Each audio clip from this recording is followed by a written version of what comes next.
Buenos días, bendecida y amada familia.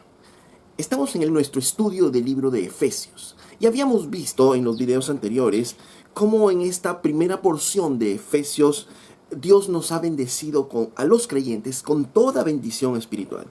Y vimos dos de estas primeras bendiciones, que Él nos escogió antes de la fundación del mundo en amor. Pero a su vez vimos que fuimos predestinados para ser hijos suyos por su voluntad. Y esto con dos propósitos. El primero que habíamos visto es para ser santos y sin mancha delante de Dios. Y el segundo es para la alabanza de la gloria de su gracia. Dice en Efesios capítulo 1, verso 3, leo: bendito sea el Dios y Padre de nuestro Señor Jesucristo, que nos bendijo con toda bendición espiritual en los lugares celestiales en Cristo, según nos escogió en Él antes de la fundación del mundo, para que fuésemos santos y sin mancha delante de Él, en amor. Nos escogió en amor, con el propósito de ser santos y sin manchas delante de Él, habiéndonos predestinados para ser adoptados hijos suyos por medio de Jesucristo, según el puro afecto de su voluntad, para alabanza de la gloria de su gracia. Él nos predestinó para ser hijos suyos, según el puro afecto de su voluntad, sin nada más que intervenga, solo su voluntad, con un propósito, para alabanza de la gloria de su gracia. ¿Y qué significa esto? Esto significa alabar su gracia, alabar ese favor inmerecido que Dios ha tenido con nosotros. En otras palabras también, alabar el amor, este amor inagotable que el Señor ha derramado sobre nuestras vidas. Y en estas palabras vamos encontrando a su vez nuestra identidad como iglesia. ¿Por qué? Porque como iglesia podríamos decir, somos un grupo de personas escogidas por Dios, hechas sus hijos para vivir en santidad y alabar su gran amor, para alabar la excelencia de su gracia. Hemos sido llamados, por tanto, para vivir en santidad. La iglesia ha sido llamada para vivir en santidad y para alabar el amor de Dios. Vivir en santidad no es otra cosa, ya lo habíamos dicho, que vivir bajo su palabra, vivir conforme a la palabra de Dios y alabar constantemente el amor de Dios. Si tú no estás viviendo así, o estás fuera del propósito de Dios, o todavía no conoces a Cristo Jesús. Porque Dios no nos escogió para darnos cosas materiales. Dios nos escogió para que nosotros le podamos dar gloria, para alabanza de la gloria de su gracia, ¿no? Para poderle dar gloria. ¿Cómo le damos gloria a Él? Como alabamos también su nombre, como le alabamos a Él con nuestras vidas, con nuestras conductas, ¿no? Y también con el fruto de labios que confiesan el nombre de Jesús. ¿Ok? Esto es lo que la Biblia nos dice. Comienza el versículo 6 de Efesios 1 diciendo: para alabanza de la gloria de su gracia, con la cual, está hablando de su gracia, con la cual nos hizo aceptos en el amado. Y aquí viene otro regalo muy importante. A través de la gracia de Dios, fuimos, dice, aceptos en el amado. ¿Aceptos por quién? Aceptos por Dios, aceptados por Dios. ¿Por qué decimos aceptados por Dios? ¿Estábamos siendo rechazados por Dios? Claro que sí, la misma Biblia dice que hemos sido destituidos de la gloria de Dios. Pablo dice en Romanos 3 que nosotros hemos pecado, todos a una, no hay justo ni uno, hemos sido destituidos de la gloria de Dios. Nos dice que estábamos muertos en nuestros delitos y pecados, enemigos de Dios, dándole la espalda a Dios, y por tanto, obviamente, estábamos separados totalmente de Dios. Ahora, ¿qué es la actitud de Dios? La actitud de Dios, a pesar de ese pecado, está ahí queriendo a nosotros abrazarnos porque nos sigue amando a pesar de todo. No, porque la Biblia también nos dice que Dios aborrece el pecado y Dios aborrece al inicuo, el pecador, y por tanto, por eso es que Pablo nos dice que nosotros éramos ¿qué? Hijos de ira, porque la ira de Dios está sobre el pecador, y eso lo dice la Biblia claramente, ¿no? Así que tengamos cuidado cuando decimos esto de que no, Dios te ama tal como eres y estás pecando y estás viviendo así mal y Dios igual te ama. No. La Biblia dice claramente que Dios aborrece el pecado, Dios aborrece al pecador. Y la prueba está en qué es lo que hizo su Hijo Jesucristo en la cruz, ya que Él sustituye al pecador, cómo lo trató en la cruz a Cristo Jesús. Esa es la prueba más grande de cómo es que Dios aborrece. La cruz es la prueba del amor de Dios, pero a su vez también la prueba de la justicia de Dios, de cuánto aborrece Dios el pecado. Ok, pero estábamos así entonces, rechazados por Dios. Nosotros mismos nos pusimos en esa situación por nuestro pecado. Estábamos fuera de Dios, no aceptados por Dios, pero por la gracia, dice. Por la gracia que fue derramado en el amado. ¿no? En el amado, de nuevo, en Cristo Jesús. ¿En quién tenemos todas estas bendiciones? En Cristo Jesús. En Jesús podemos nosotros obtener esto. Fuera de Cristo no podemos obtener ninguna de estas bendiciones. Entonces, en Cristo, ¿por qué? Porque Él es el que murió en la cruz, Él es el que derramó su vida, ¿no? Y recordemos que en la cruz hubo este glorioso intercambio. Nuestros pecados fueron imputados a Él y la vida justa de Jesús fue imputada a nosotros. De manera que el Padre, después que nosotros aceptamos a Jesús como nuestro Señor y Salvador, nos ve, empieza a ver como a través de los lentes de su Hijo. Porque ya su vida justa fue imputada a nosotros. Y de esa manera Él puede aceptarnos, no por nosotros, no por lo que nosotros hayamos hecho, no por lo bueno que hayamos podido ser, sino por la obra de su Hijo Jesucristo. Por eso es que dice que hemos sido aceptos y esto nos ha hecho aceptos en el amado, ¿no? Para alabanza de la gloria de su gracia, con la cual, con su gracia, hemos sido aceptos en el amado. Antes estábamos rechazados, ahora somos aceptados por Dios. ¡Qué bendición! Saber que hemos sido aceptados por Dios. Porque aun cuando el hombre te rechaza, aun cuando tu padre, tu madre te puedan rechazar, aunque tus amigos te puedan rechazar, Dios no te rechaza si tú estás en Cristo Jesús. En Cristo Jesús somos aceptos en Él, somos aceptados por Dios. Y ojo, somos aceptados, sí, así como vinimos, tal y como somos, con todos nuestros pecados sucios, con todos nuestros pecados, pero Dios en su amor no nos permite que nos quedemos así. Porque Él nos limpia de nuestros pecados, es como si nosotros viniésemos de todo el fango, todos sucios, cochinos, oliendo mal, y Él empieza a limpiarnos. Él nos limpia con su muerte en la cruz, de todo ello, y vamos limpiando nuestras vidas y vamos cambiando. Entonces también debemos tener cuidado. Sí, Dios nos ha amado tal y como somos, pero Él no quiere que nosotros continuemos tal y como somos, sino Él quiere que nosotros sigamos renovando nuestras vidas. Por ello es que Pablo nos dice después que nos vistamos no con nuestros ropajes viejos, sino con nuestras ropas nuevas, nuestras nuevas vestiduras. Amén. Entonces Dios no quiere que sigas siendo igual. Porque si sigues siendo igual, estás negando la obra de Jesucristo. Porque la Biblia misma nos dice que el que comenzó la obra la va a terminar. O sea, Él no quiere que sigas así, tal y como llegaste, sino Él quiere que sigas siendo transformado. Tu mente, tu corazón, tu conducta, tu vida misma, que sea transformada. Como dice en Tito, aún nuestra conducta adorna la doctrina del Señor. Aún nuestras palabras no deben ser sazonadas con sal, dice, hablando para la edificación de otros. Aún cuando corregimos, corregir en mansedumbre. El Señor cambia todo. El Señor lo cambia todo. Hemos sido aceptados por el amado, hemos sido aceptados por nuestro Dios a través de Cristo Jesús. Pero Dios no quiere que sigamos así. Dios quiere que sigamos siendo transformados. Y aún ya ha sido transformado, Él sigue buscando tu transformación. ¿Por qué? Porque el que comenzó la obra aún no la termina. Él la va a terminar cuando estemos ahí con Cristo Jesús. Pero nos vamos preparando y el Señor sigue transformando nuestras vidas. Ok, entonces hemos sido aceptados en el Señor. Y eso nos dice el versículo 6, verso 7. Efesios 1 dice, en Cristo Jesús, en quien tenemos redención por su sangre, el perdón de pecados según las riquezas de su gracia. En quien tenemos esa redención, en Cristo Jesús. Aquí viene una palabra diferente, dice redención, que cuando nos habla de redención, de redimir algo, ¿de qué está hablando? La palabra redención habla la idea es de comprar y liberar algo. Es como cuando tienes un objeto que vas a empeñarlo en una casa de empeños, valga la redundancia, y por ello te dan un dinero.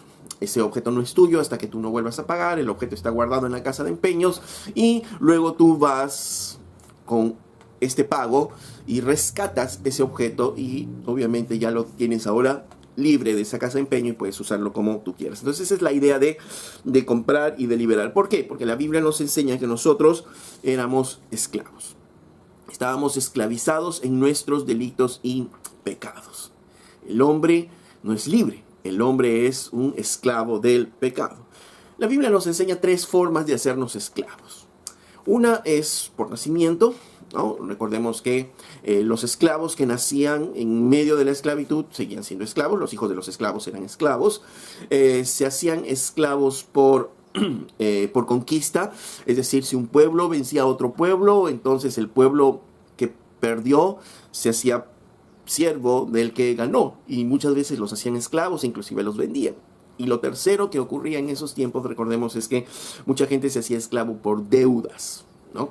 Por deudas. ¿Qué significa eso? Que si alguien se adeudaba y no podía pagar, él podía entregar finalmente, después de haber entregado sus cosas y no cubrir la deuda, él entregaba simplemente su vida en esclavitud, inclusive podía arrastrar a esa esclavitud a sus familias. Entonces se podía ser esclavo por deuda. Ahora, la Biblia nos muestra que nosotros justamente hemos sido esclavos hemos sido esclavos antes de Cristo Jesús justamente de las tres maneras. ¿Por qué? Porque hemos sido esclavos por nacimiento. ¿Por qué? Porque hemos nacido de una raza caída, hemos nacido en una raza ya esclava. Recordemos que por el pecado de Adán, entonces todos nosotros habíamos ya pecado. Habíamos nacido en pecado, ¿no? A través de Adán. Si uno pecó, entonces por aquel que pecó, el pecado vino a todos, ¿no? Nos dice en el libro de Romanos, Pablo. Y eso significa que nosotros, ya desde que nacíamos, nosotros nacimos como esclavos. Pero alguien puede decir, pero ¿cómo puedes decir que de los niños nuestros hijos son esclavos? Sí, son esclavos del pecado. Si no, veamos a nuestros niños, ¿qué les enseñamos? Tenemos que enseñarles las cosas buenas, el camino bueno, porque el camino malo no necesitamos enseñarles. El camino malo ellos lo tienen en su corazón. Ellos desde que son pequeños son egoístas, nos hacen berrinches, quieren hacer lo que quieran, ¿no? Quieren tomar el control de sus propias vidas y aún de nuestras vidas. Por eso es que hay que enseñarles algo diferente. Los niños que crecen sin la disciplina de sus padres empiezan a crecer, como vemos muchos jóvenes el día de hoy, queriendo hacer simplemente lo que quieren en su vida, sin tener ninguna disciplina, y al final ellos perdidos, ¿no? En todo lo que tienen que hacer. ¿Por qué? Porque nuestros niños han nacido de nosotros, una raza caída, una raza pecadora, y han heredado ese pecado de Adán. Y por tanto ya son esclavos de sus propios pecados. Pero además nosotros somos pecados por conquista. ¿Por qué? Porque ya cuando vamos creciendo y vamos tomando nosotros conciencia de las cosas, finalmente, como dice la palabra, amamos el pecado y nos rendimos finalmente al pecado. ¿Por qué? Porque el pecado obviamente nos muestra la cara dulce de la situación y obviamente es algo que produce placer generalmente y nos lleva justamente a esas conductas pecaminosas. Y finalmente somos conquistados. Por eso es que hay mucha gente, ustedes le pueden decir, pero cambia esto, cambia aquello, y esas personas no van a poder cambiar. ¿Por qué? Porque están esclavos de sus pecados. El extremo, el alcohol y la droga, por ejemplo, son esclavos del alcoholismo, esclavos de la drogadicción, no pueden salir, ¿no? Bueno, y ahí entra también no solo la esclavitud en cuanto a espiritual, sino también entran ya la esclavitud en cuanto a los fármacos, ¿no? La esclavitud corporal. Pero no solo ello, por ejemplo, a un mentiroso, dile que no mientas, el mentiroso va a seguir mintiendo. ¿Por qué? Porque es esclavo de su mentira. El lujurioso, dile que no lo haga, va a seguir haciéndolo. ¿Por qué? Pues que es esclavo de su lujuria. Al adúltero, que una vez, otra vez lo hizo, ese no va a cambiar así nada más. ¿Por qué? Porque es esclavo de ese adulterio.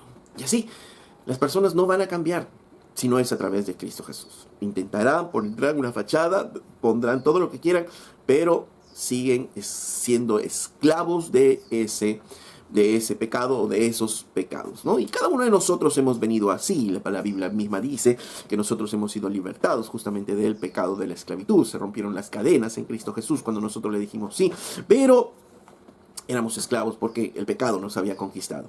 Pero además dice que hay esclavitud por deudas. ¿Y eso qué significa? Que nosotros pecamos contra nuestro Creador.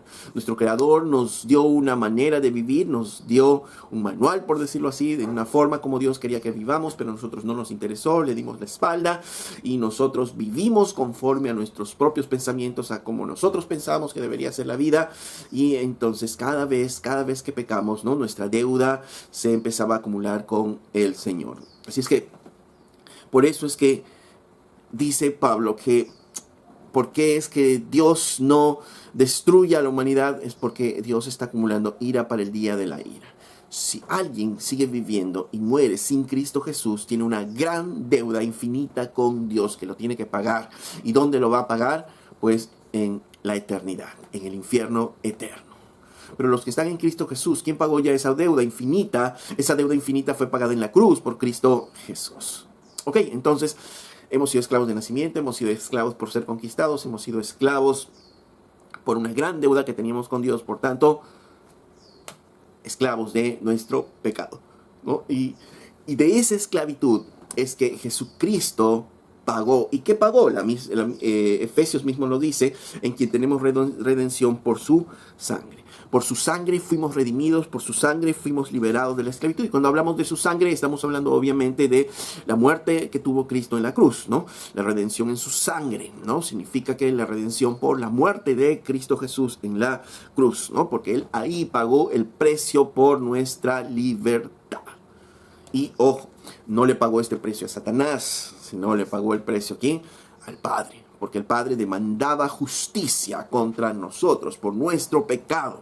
El Padre demandaba esa justicia porque es un Dios justo, pero Cristo tomó nuestro lugar y pagó el precio ahí en la cruz para darnos a nosotros libertad. Y por eso hemos sido libertados, hemos sido redimidos. En Tito capítulo 2, verso 14 nos lo dice de este modo: quien se dio a sí mismo, hablando de Jesucristo, por nosotros para redimirnos de toda iniquidad y purificar para sí un pueblo propio celoso de buenas obras. Entonces Cristo Jesús, dice, dio su vida por nosotros para redimirnos de toda iniquidad. Todo, absolutamente todo fue comprado ahí en la cruz. Todo nuestro pecado finalmente fue pagado ahí en la cruz, para purificar para sí un pueblo propio, celoso de buenas obras. De nuevo está el propósito. ¿Se acuerdan el propósito que nos decía Pablo en Efesios? Que fuimos nosotros escogidos para ser santos y sin manchas delante de Él. Lo mismo está expresando Pablo aquí en Tito, pero de otra manera. Está diciendo que Cristo Jesús, Él se entregó para redimirnos, para liberarnos. ¿Y para liberarnos de qué? De todo nuestro pecado, de toda nuestra iniquidad. Y purificar para sí, para Él, para Cristo, para que tenga Él un pueblo celoso de buenas obras, para que nosotros aprendamos a hacer buenas obras. Y cuando hablamos de buenas obras, no solo estamos hablando de obras de caridad u obras externas, sino estamos hablando de las buenas obras que tenemos que hacer diariamente, desde que nos levantamos, desde la forma que hablamos a las personas. Por ejemplo, si yo entiendo esto, que he sido redimido y que he dejado la esclavitud de mi pecado, por ejemplo, de repente yo era alguien que trataba mal a mi esposa antes de conocer a Cristo, y ahora que entiendo que soy redimido, dice que soy celoso de buenas obras. No, ahora voy a tratar muy bien a mi esposa. ¿Por qué? ¿Por qué la voy a tratar muy bien? Porque la Biblia me enseña que yo debo tratarla a ella como si fuese un vaso frágil, que aún de mi lengua debe salir, ¿qué? Palabras sazonadas con sal, palabras de gracia, palabras de edificación. Miren, por tanto, debo ser celoso de todas esas buenas obras, con mi esposa, con mis hijos, si eres hijo, con tus padres, si eres esposa, con tu esposo, con la familia, con los vecinos del barrio, con las personas que están a nuestro alrededor en el trabajo, etc., ¿no? Esa debe ser una vida cambiada, un pueblo celoso de buenas obras.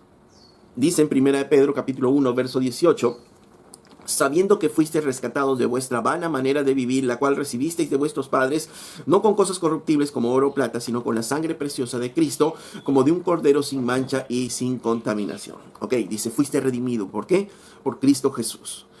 Un cordero que justamente fue entregado ahí en la cruz, ¿no?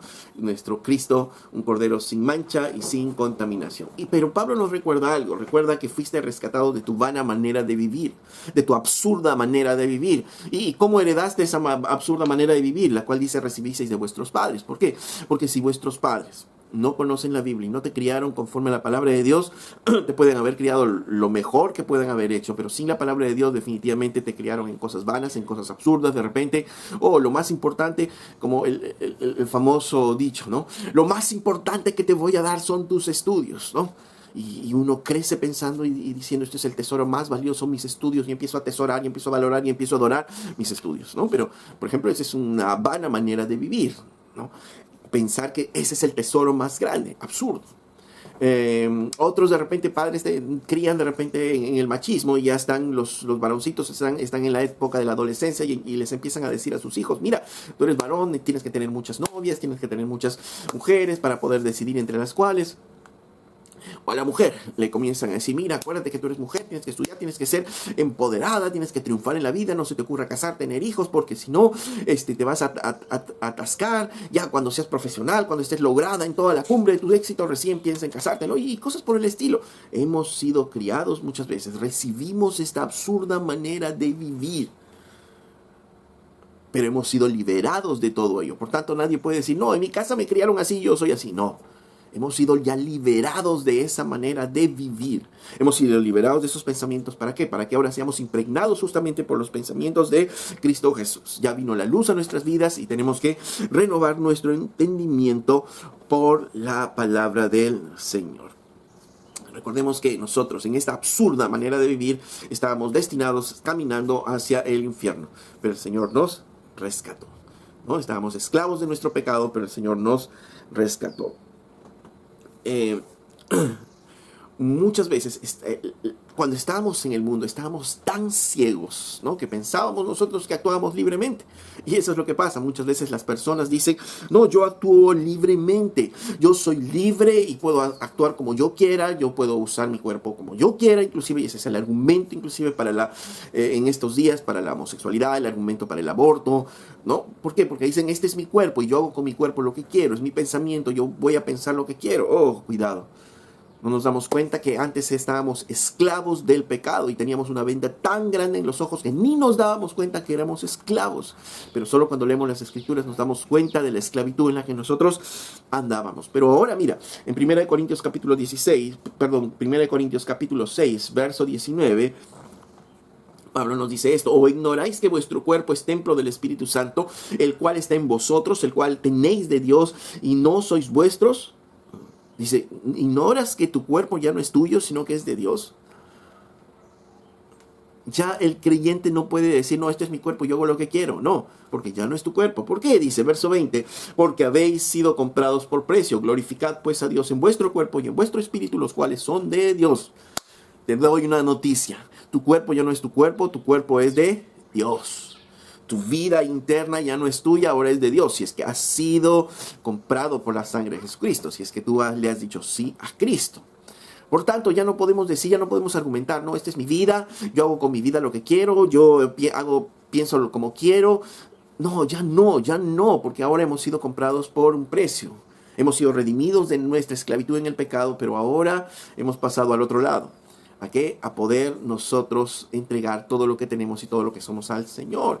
Ok, hermano, pero ¿cómo aplico eso? Por ejemplo, una hermana en la iglesia de repente puede venir muy escotada, muy apretada, ¿no? Y alguna otra hermana se le acerca y le dice: mira, hermana, yo te quiero comentar que la Biblia nos dice que nuestra vestimenta debe ser con moderación, nuestra vestimenta debemos tener mucho cuidado por todos los hermanos que hay aquí. Entonces la hermana responde y dice: no, mi cuerpo es mi cuerpo, el Señor me ha dado mi cuerpo y yo hago con mi cuerpo lo que quiero, yo me visto como quiera, yo camino como quiera, y allá los pecadores de los hermanos que puedan estarme viendo. Oh, qué triste. Esa persona no entiende que ha sido comprado aún su cuerpo para darle la gloria a Dios. En Gálatas capítulo 5, verso 13... En Gálatas 5:13 dice: porque vosotros, hermanos, a libertad fuisteis llamados. Solamente no uséis la libertad como ocasión para la carne, sino servíos por amor los unos a los otros. Oh, aquí está, hermano. Tú me dices el argumento de que tu cuerpo es tuyo. Bueno, yo te puedo hacer ver en Corintios, como hemos leído, que tu cuerpo no es tuyo, es de Dios. Y es más, aquí en Gálatas nos dice que hemos sido llamados, sí, a libertad. Y somos libres, pero no para dar ocasión a la carne. En otras palabras, no para hacer lo que querramos, porque recordemos que la Biblia misma dice que los deseos de la carne se oponen a los deseos del Espíritu, ¿no? Son totalmente contrarios. Y los deseos de la carne, en este ejemplo, por ejemplo, está diciendo que yo hago con mi cuerpo lo que quiero, yo me visto como sea. Cuando ya nos encontramos con dos versículos que nos hablan de la modestia en la vestimenta y en el hecho de que nuestro cuerpo no es ya nuestro, sino es de Dios para poder servirle a Él.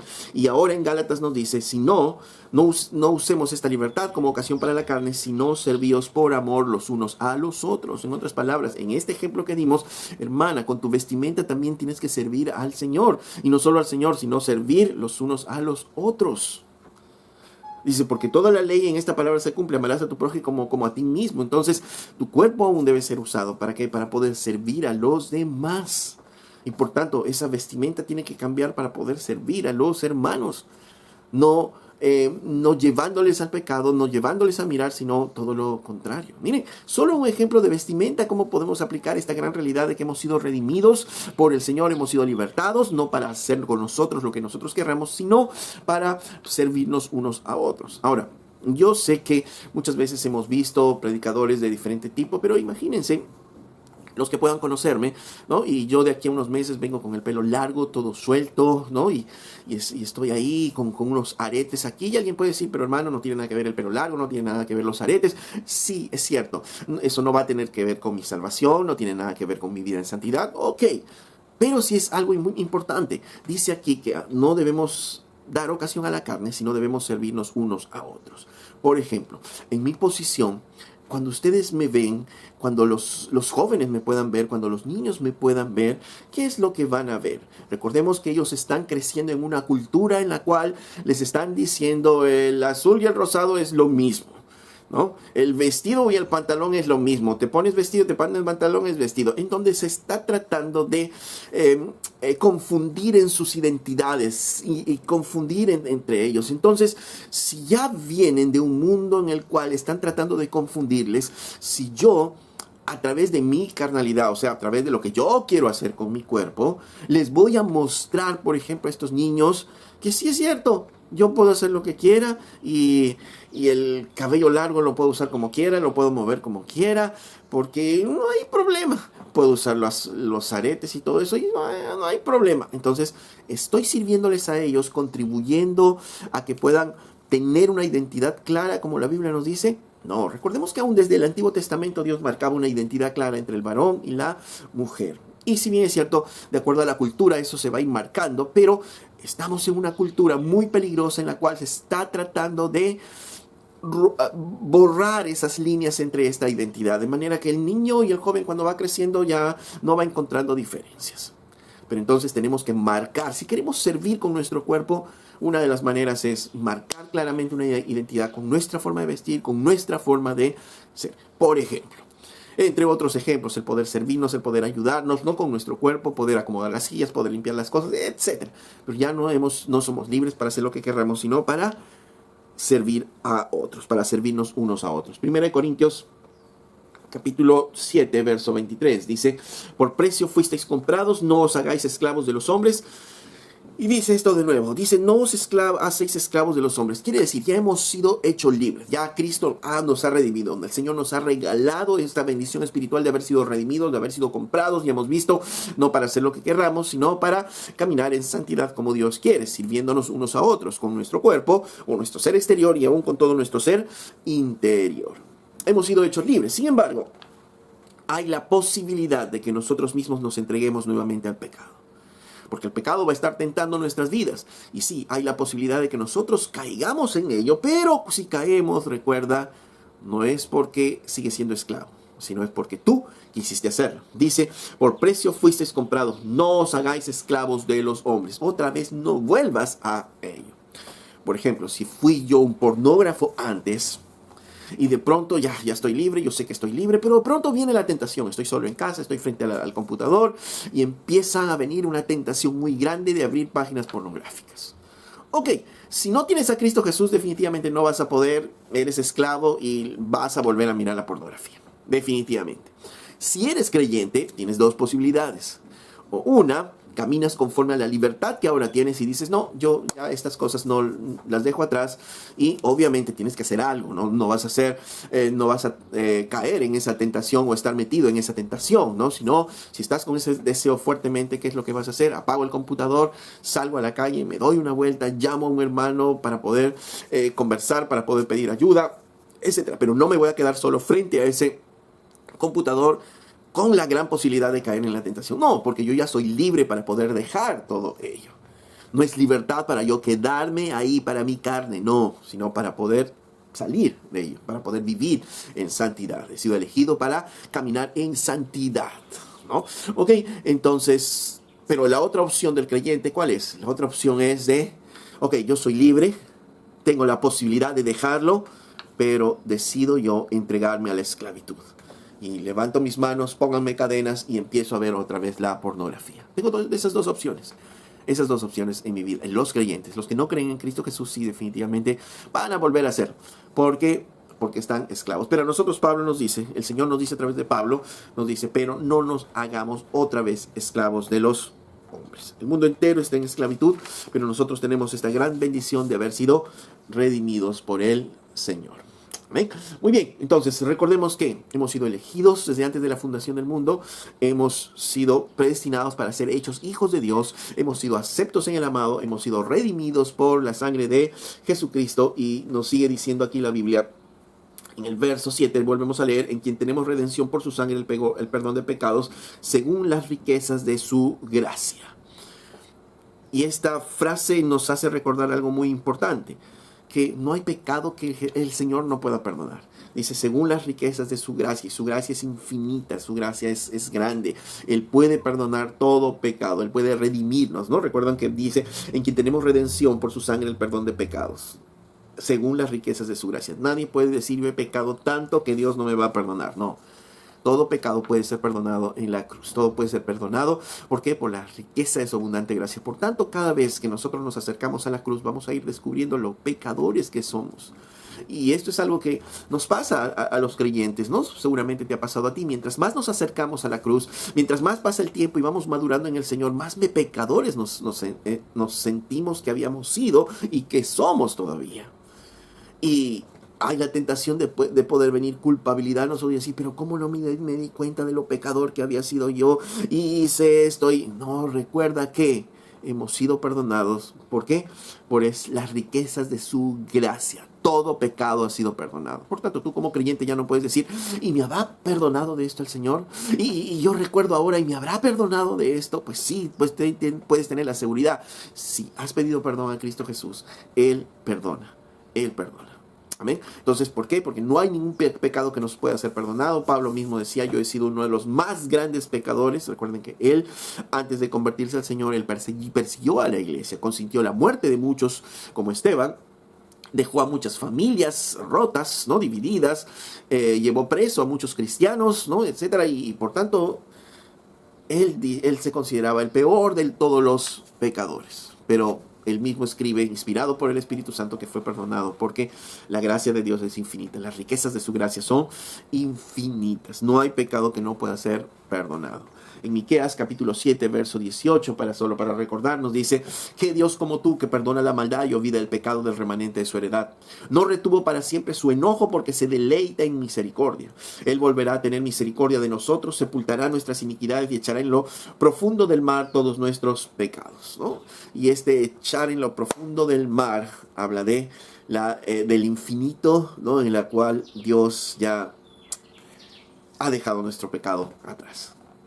Dice, que Dios como tú, que perdona y olvida el pecado. Cuando nosotros nos acercamos a Él y le pedimos perdón, realmente Él puede perdonar cualquier pecado en nuestras vidas.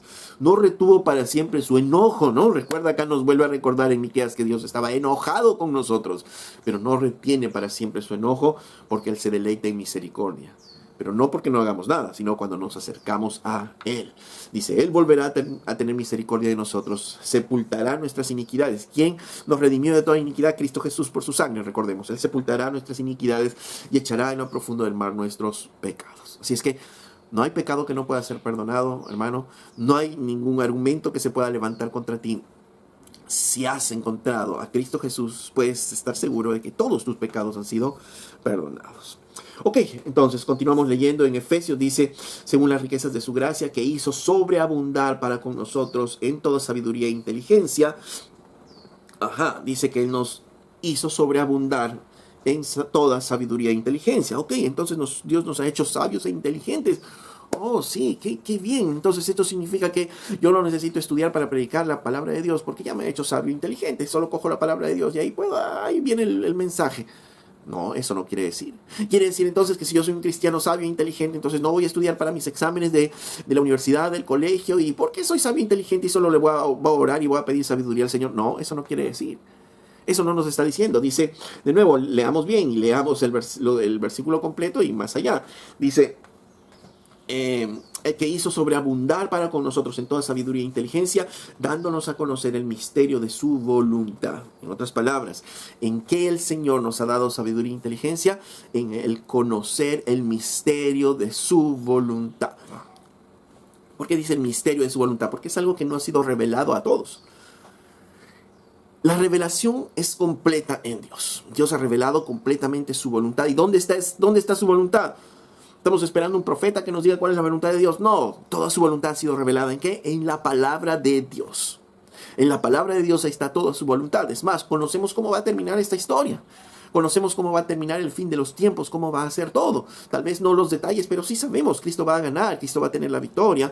El diablo va a ser encadenado en una prisión eterna. Los que no están en Cristo van a tener una pena eterna. Y los que están en Cristo Jesús van a vivir en gloria con Cristo Jesús, donde no habrá dolor, donde no habrá llanto, donde no habrá sufrimiento, donde no habrá pecado, sino habremos sido redimidos completamente, todo nuestro ser, inclusive nuestro cuerpo. Miren, conocemos la voluntad de Dios. Conocemos las cosas que han pasado. Es más, el Señor nos ha revelado justamente este misterio que antes nadie conocía, pero que Dios nos ha revelado a la iglesia a través de su palabra. La gente en el mundo podrá decir, pero es que mira, las cosas van de mal en peor. ¿Qué pasa? Porque Dios no actúa. Mira, hay más sicariatos, hay más robos, los hijos ya no obedecen a sus padres. Pero nosotros, ¿qué diremos? Tranquilo, porque sabemos que esto iba a pasar. Y sabemos qué es lo que va a pasar. Inclusive la misma Biblia nos dice que vendrán tiempos peligrosos en los cuales que los hijos ya no obedecerán a sus padres. Y eso es lo que estamos viendo cada vez más. No habrá piedad, no habrá misericordia, dice. Y eso es lo que estamos viendo. Cada vez más asesinatos, robos, ¿no? Impunidad. Y todo esto porque el mundo cada vez más está envolviéndose en el pecado. Y esto es algo que va a ocurrir. Oh, pero mira los fenómenos atmosféricos que están... Todo eso la Biblia lo describe, va a ocurrir. Va a ocurrir guerras, van a haber hambrunas, van a haber pestes, recordemos. Va a haber muchos cambios climatológicos. Eso es parte de lo que ya Dios nos ha revelado. Por eso es que para nosotros esto no es novedad. Ya lo conocemos, ya sabemos qué va a pasar. No, porque la voluntad de Dios ha sido, ¿qué? Revelada. ¿Y cuál es la salvación? La sabemos, es Cristo Jesús. La gente en el mundo no sabe a quién acudir, no sabe a quién correr, está arrodillándose frente a estatuas, está buscando brujería, está buscando su futuro a través de las cartas, a través de los horóscopos, porque el mundo no sabe, está ciego. Pero nosotros, el Señor nos ha bendecido con algo muy hermoso. ¿Y cuál es esa bendición espiritual? El que podemos conocer su voluntad, el que podemos discernir su voluntad en la palabra de Dios. Y para ello nos dio, ¿qué? Sabiduría e inteligencia. Ahora, ¿esto está hablando solo de los eventos futuros? No, está hablando también de toda su voluntad.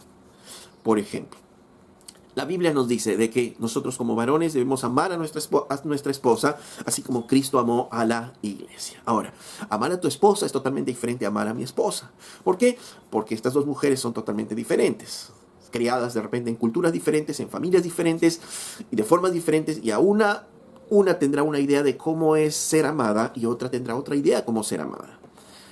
¿Qué es mi obligación como esposo? Es conocer a mi esposa, qué es lo que hace que se sienta amada, y de esa manera yo voy a aprender a amarla a ella. Como alguien decía, nosotros debemos ser expertos, conocedores de nuestras esposas, y viceversa también, ¿no? De esposas con esposos. ¿Quién conoce o quién puede y debe conocer mejor a su esposa? Pues el esposo. Sería absurdo que un amigo o una amiga conozca más a nuestras esposas que nosotros mismos, ¿no? Igual con nuestros hijos, o nuestros hijos para con nosotros los padres, ¿no?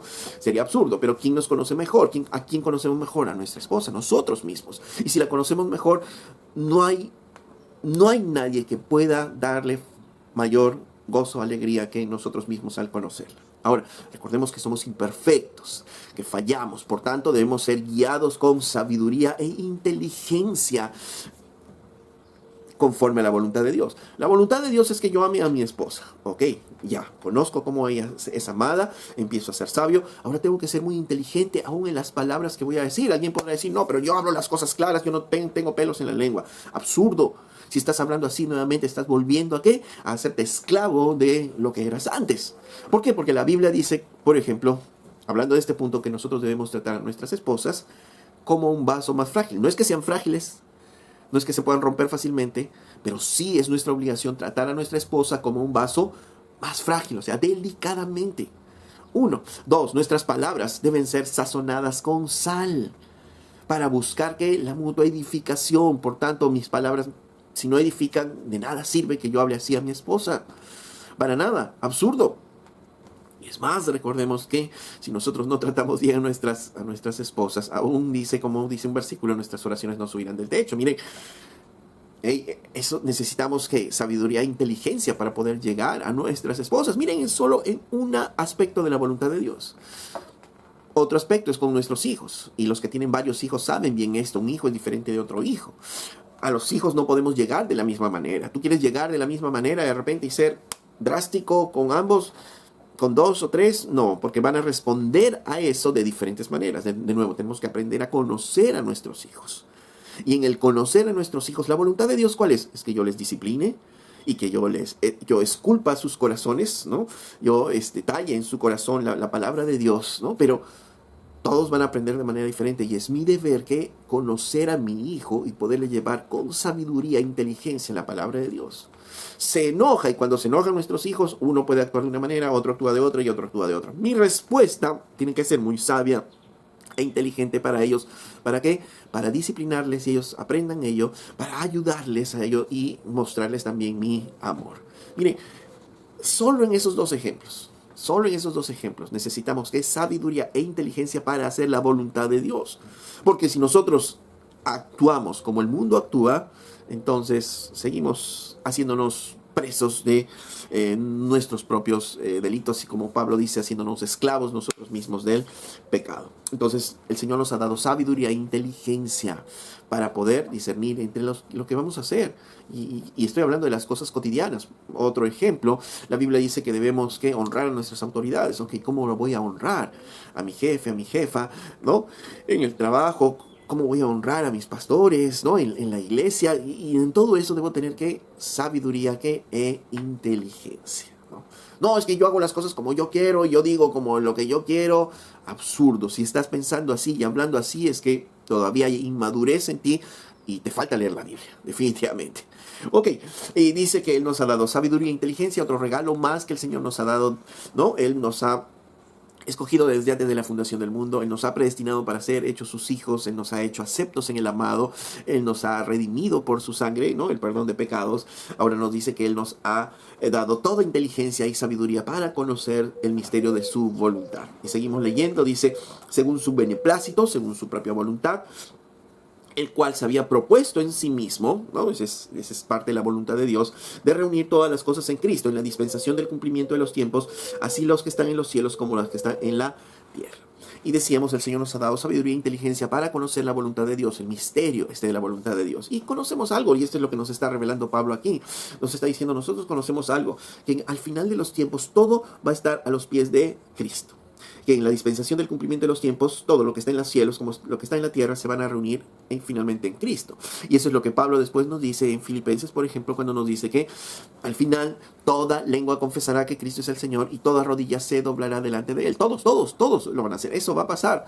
Algunos, lamentablemente, ya cuando estén camino al infierno lo van a hacer, ¿no? Y eso no va a cambiar la situación, pero reconocerán que Cristo es el Señor porque todo va a ser reunido en Él. Dice que todo va a estar bajo sus pies. Eso quiso hacer el Padre y todo va a estar en Cristo Jesús. Por eso es que nuestra adoración a Cristo, por eso es que Cristo es todo en nuestras vidas. Amén.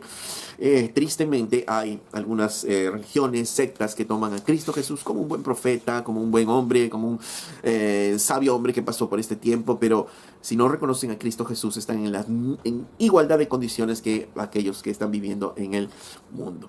Porque todo va a ser reunido en Cristo Jesús. Y si no entiendes eso, es porque no tienes este regalo de la inteligencia, la sabiduría que el Señor nos ha dado. ¿Y cómo podemos conocer esto? Porque el Señor nos ha dado esa inteligencia y sabiduría para discernir ello. Que todo finalmente va a ser reunido en Cristo Jesús. Colocar a Cristo por cabeza de todas las cosas. Eso va a pasar, ¿no? Así es que tenemos que vivir a la luz de ello. Ahora, si estamos en Cristo y estamos conociendo estas bendiciones espirituales, ¿existirá alguna razón para mantenernos temerosos? ¿Existirá alguna razón para mantenernos descontentos? ¿Existirá alguna razón para mantenernos amargados, para mantenernos deprimidos? ¿Existirá alguna razón para envidiar a los impíos? Y alguien puede decir, pero sí, mira sus posesiones y todo ello. Sí, pero aún eso está escrito. ¿Acaso no dice la palabra que no miremos la prosperidad del impío? Aún eso nos dice el salmista es de tiempos antiguos. Eso está escrito que va a pasar. Que aún algunos impíos van a tener prosperidad y Dios va a permitir ello. Pero nosotros no debemos estar mirando ello. ¿Por qué? Porque sabemos que estos pobres hombres, sin Cristo, finalmente, toda esa prosperidad, toda esa riqueza, que va a terminar en nada, porque terminarán en un sufrimiento eterno en el infierno.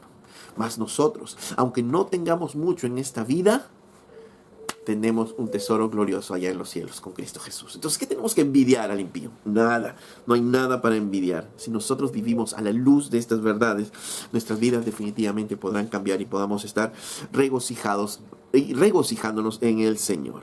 La pregunta es, ¿estás viviendo a la luz de estas verdades? ¿Estamos viviendo a la luz de todo ello? Y pongámonos a meditar en estas verdades que el Señor nos está expresando aquí en Efesios. Estas bendiciones espirituales que vienen a nuestras vidas. ¿Estás consciente de ello y estás viviendo a la luz de ello? ¿O no sabías de estas verdades espirituales? ¿O a pesar de que sabías estas, estás viviendo como tú quieres? Pongámonos a meditar. Y que el Señor, como dice su palabra, nos dé esa sabiduría e inteligencia para poder entender la forma como debemos vivir a la luz de estas verdades. El Señor tenga misericordia de ti y pueda iluminar tu entendimiento para poder conocer los cambios que tienes que tener en tu vida viviendo a la luz de estas verdades. Amén. Si este mensaje ha sido de edificación para tu vida, yo te pido que tú le des un me gusta al finalizar el video y además suscribirte al canal y poder pasar a otros también estos mensajes para que puedan ser de edificación a muchos otros creyentes.